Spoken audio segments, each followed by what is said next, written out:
Introduction. Why is everybody biased but me? Have you noticed a lot of conversations, articles, and news coverage about bias? Have you questioned yourself and wondered whether you have bias, or noticed places where you experience your own bias or someone else's?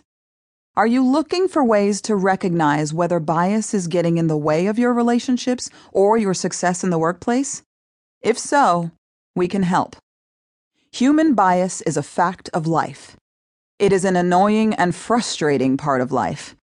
But we have all been in situations where we see it and think, oh no, this is not really happening. How could he think that what he's saying is okay? Or worse, why did I just say that? Most of us are paralyzed in those situations, not because we are bad people, but often because we don't want to make a bad situation worse. In this book, we discuss why bias matters. We define the terms we believe will increase your fluency on the subject, and we talk a lot about how you can move from thinking about bias to taking meaningful action to overcome it. Bias matters because we all have it, and if you leave it unchecked, it can cause you to inadvertently push people away. This is precisely why we talk about building authentic relationships across differences. This book provides the tools you need to build and strengthen relationships without your unconscious biases getting in the way. You will find exercises, games, and activities to help you connect to your thought patterns and become more proactive and less reactive. So what exactly do we mean when we say overcoming bias? By overcoming, we mean to control, conquer, and prevail over your bias. We have already stated and will continue to state that bias is not something you are immune to. Again, we all have it.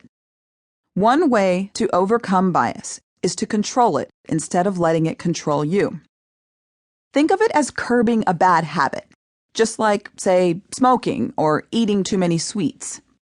You have to learn to control your cravings, which begins by becoming more self-aware about your behavior and what triggers your desire, and experiment with strategies to interrupt your bad habit. Since control starts with awareness, Chapter 1 will include some exercises to help you identify your biases. If you do not know what biases you harbor, you are powerless against them and may be harming others unintentionally.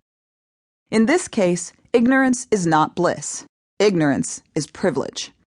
A lack of awareness of your own bias allows you to move through the world without consideration for the impact your behaviors and attitudes have on others.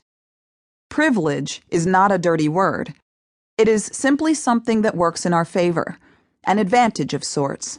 Taking the time to control your bias by raising your awareness of your bias is the first step in neutralizing privilege. Unchecked privilege can manifest as bias, so taking the inventory we present in Chapter 1 is very useful.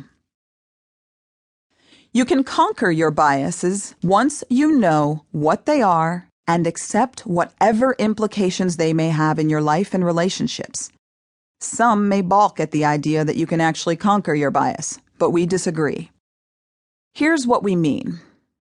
In any one instance where bias may influence how you treat someone, you can slow yourself down and make rational choices instead of relying on the subconscious parts of your brain. If successful, you will have conquered your bias in that moment. Some of the exercises in this book, like Devil's Advocate and Get Out of the Zone, require you to confront your biases. It will be uncomfortable at times, but who conquers anything without a little apprehension and discomfort? You will read an example of co-author Tiffany Jana conquering a specific bias against an entire demographic of people.